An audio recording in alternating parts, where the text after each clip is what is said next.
ভর্তাপ্রেমীদের জন্য কাঁঠাল বিচি সহজ ভর্তার রেসিপি নিয়ে আসলাম। কেমন আছেন সবাই? আসসালামু আলাইকুম। রিনিজ স্টুডিওতে সবাইকে ওয়েলকাম। আমি এখানে 35টা কাঁঠাল বিচি নিয়েছি, সাদা খোসাটা ছাড়িয়ে নিয়েছি সকল উপকরণ ভর্তার। এগুলো ভর্তা তৈরির সময় বলে দিব কোনটা কতটুকু পরিমাণ নিয়েছি। এবার চলে আসছি চুলায় একটা প্যান বসিয়ে পরিমাণ মতো পানি দিয়েছি। কাঁঠাল বিচিগুলোকে খুব ভালো করে ধুয়ে এবার সিদ্ধ হওয়ার জন্য দিয়ে দিয়েছি। চুলা জ্বালিয়ে দিয়েছি, হাই হিটে ঢাকনা দিয়ে দিলাম। আপনারা অতিরিক্ত পানি দিয়ে কাঁঠাল বিচি সিদ্ধ করে পানিটা ফেলে দিবেন না, অল্প পানি দিয়ে সিদ্ধ করবেন। আর প্রয়োজনে গরম পানি ইউজ করে পানিটা শুকিয়ে নেবেন, কারণ কাঁঠাল বিচিতে প্রচুর পরিমাণে ভিটামিন এ ও আয়রন আছে। যদি পানিটা ফেলে দেন তাহলে ভিটামিন ও মিনারেলসটা চলে যাবে। আমি একবার ঢাকনা তুলে নেড়ে ঢাকনা দিয়ে রেখেছিলাম। দেখুন পানিটা প্রায় শুকিয়ে গেছে। এবার আমি নেড়ে একদম শুকিয়ে নেব। একদম শুকিয়ে যাওয়ার পর বিচিগুলোকে এক পাশ করে দিয়ে এখানে আমি সরিষার তেল দিয়ে দিব 2 চা চামচ পরিমাণ। আমি 1.5 টেবিল চামচ পরিমাণ সরিষার তেল নিয়েছি, তা থেকে 2 চা চামচ পরিমাণ এখানে দিচ্ছি। আর 1 টেবিল চামচ পরিমাণ ভর্তা ইউজ করব। এখন দিয়ে দিচ্ছি এখানে শুকনো মরিচগুলোকে আমি এভাবে এক পাশে 2 মিনিট ভালো করে ভেজে নিব। মোটামুটি ভাজা হয়ে গেলে এর সাথে কাঁঠাল বিচিগুলোকে মিশিয়ে নিয়ে একসাথে আরও 2-3 মিনিট ভেজে নেব। কাঁঠাল বিচিকে এভাবে যদি সরিষার তেলে ভেজে ভর্তাটা করুন, ভর্তার টেস্ট অনেক গুণ বেড়ে যায়। শুধু সিদ্ধ বিচি দিয়ে করলেও টেস্ট হয়, কিন্তু এভাবে করলে অনেক বেশি হয়। যদি আপনারা তৈরি করেন তাহলে বুঝতে পারবেন। এবার চুলা বন্ধ করে এগুলো ঠান্ডা হওয়ার জন্য রেখে দিয়েছি, এতে কালারটাও একটু চেঞ্জ হবে। পাটাও শিলনোড়া নিয়েছি, ভর্তাগুলো বেটে আমি করব।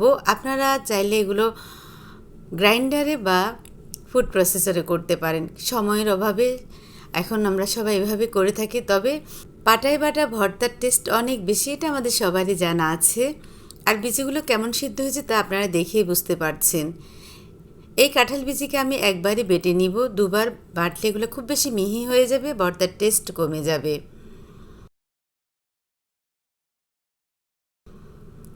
এবার এখানে আমি দিয়ে দিব শুকনো ভাজা মরিচের পরিমাণ বলছি না, ঝাল কতটুকু দিচ্ছি তাও বলছি না, কারণ ঝালটা সবার নিজস্ব পছন্দের। যে যেমন পছন্দ করে তেমন দিয়ে দেবেন। যদি বেশি ঝাল খেতে চান তাহলে অবশ্য ঝালটা ওভাবে দিবেন, কম হলে কম দেবেন। আর কাঁঠাল বিচির ভর্তা একটু ঝাল হলে খেতে ভালো লাগে, কারণ কাঁঠাল বিচি একটু মিষ্টি মিষ্টি হয়। মরিচগুলোকে একবার বেটে আমি এক পাশে তুলে এনে আবারও বেটে নিব। স্বাদ মতো লবণ দিয়ে দিচ্ছি। লবণের পরিমাণ দিয়েছি আমি এখানে 1 চা চামচ পরিমাণ, একটু কম দিয়েছি। ভর্তা যখন হাতে মাখিয়ে নিব তখন আরেকটু লবণ দেব। টোটাল কতটুকু লবণ ইউজ করেছি সেটা আমি তখনই বলে দেব।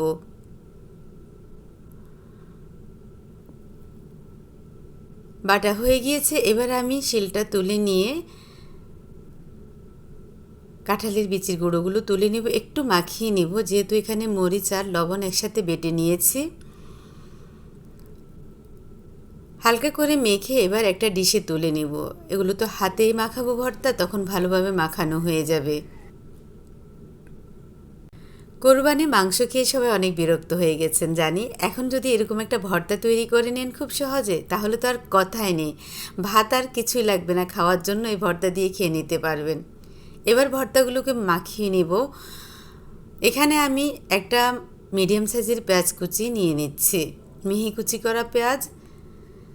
একটু হাতে মাখিয়ে নিব, নরম করে নিব পেঁয়াজকে। আর এখানে একটু লবণ দিয়ে দিব। লবণটা আমি 1/4 চা চামচ পরিমাণ দিচ্ছি। টোটাল লবণ এখানে ইউজ করেছি 1 চা চামচ পরিমাণ।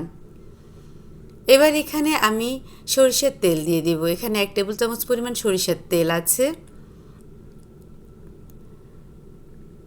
তেলটা দিয়ে একটু মাখিয়ে আমি দিয়ে দিব এখানে লেবুর রস, 1 ফালি লেবুর রস দিব। এতে কিন্তু ভর্তার টেস্টটা অন্যরকম হয়ে যাবে আর ফ্লেভারটা দারুণ হয়। আমি যেহেতু এখানে লেবুর রস ইউজ করেছি তাই আমি ধনেপাতাটা ইউজ করছি না, কারণ আমার কাছে এই ফ্লেভারটা খুব বেশি ভালো লাগে। আপনারা যারা খুব বেশি পছন্দ করেন তারা ধনিয়া পাতা ইউজ করতে পারেন, আর যারা পছন্দ করেন না তারা আমার মতো এভাবে স্কিপ করে যেতে পারেন। আমার এই সহজ ভর্তার রেসিপিটি যদি ভালো লাগে একটা লাইক দিবেন আর কমেন্টস করবেন। আপনাদের কমেন্টসগুলো পড়লে আমাদের কাজ করার উৎসাহ উদ্দীপনা জাগে। আর এই ভালো লাগা থেকে আমার চ্যানেলটিকে অবশ্যই সাবস্ক্রাইব করবেন, এটা আপনাদের কাছে অনুরোধ রইল। মাখানো হয়ে গিয়েছে। এবার আমি একটা সার্ভিং বলে নিয়ে নিচ্ছি। আপনারা চাইলে ছোট ছোট বল আকারে 3-4টা করে নিতে পারেন। তৈরি হয়ে গেল কাঁঠাল বিচির ভর্তা। এখন আমি একটু সাজিয়ে দিচ্ছি। সাজানো শেষ হলো, আমার সময়ও পুরালো। এবার যাওয়ার সময় হলো। আপনারা সবাই ভালো থাকবেন, আমার জন্য দোয়া করবেন। Thanks for watching. আল্লাহ হাফেজ।